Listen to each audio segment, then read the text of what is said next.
Happy Friday mga ka-RSP, pero maganda pa rin po tayo sa isa na namang mainit at tuyong panahon ngayong weekend dahil nariyan pa rin ang high pressure area at apektado nito ang malaking bahagi ng Luzon. Bukod sa init, nagdadala yan ng mas tuyong panahon at ito namang bagyo na Sinlaku ay nananatili pa rin sa labas ng Philippine Area of Responsibility. Wala itong magiging direktang epekto sa ating bansa.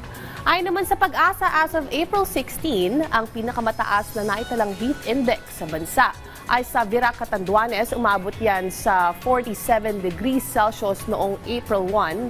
At sumunod naman ang Dumangas, Iloilo, umabot yan sa 46 degrees Celsius. At ang Cotabato City sa Maguindanao nasa 36 degrees Celsius. Ayon naman sa heat index forecast ng Pag-asa, mamayang hapon posibleng pumalo sa 46 o 42 degrees Celsius ang Cotabato City sa Maguindanao at 41 naman sa bahagi ng Pangasinan, 40 sa bahagi ng Palawan, Iloilo at sa silangang bahagi ng Samar. Ibig sabihin po ng above 40 na heat index ay posibleng makaranas ng heat exhaustion o heat cramps kapag patuloy ang exposure sa init.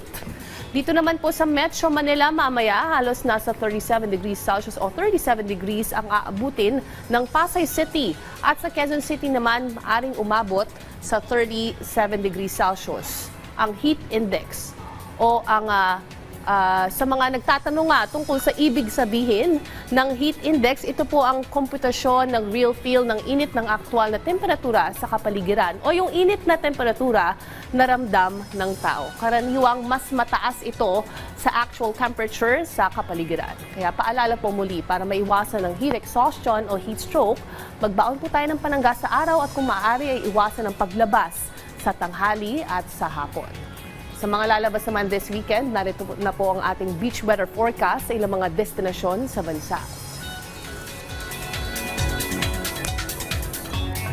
Keep safe at stay hydrated at happy weekend mga ka-RSP.